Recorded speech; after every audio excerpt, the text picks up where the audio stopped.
So here is now my new Python app that I've just developed in a reasonably usable state, and I can just show you it launching from the menu.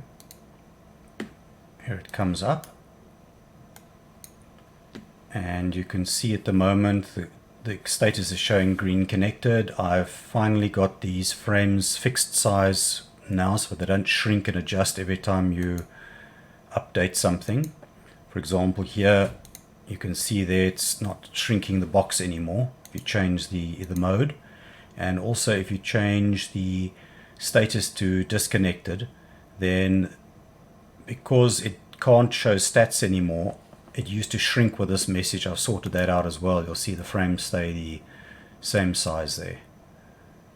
So yeah, quite chuffed at the moment. The only thing is that the stats are manually refreshing.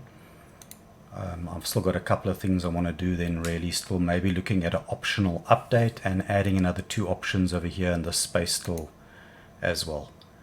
But yeah, that's basically it. It's come along nicely.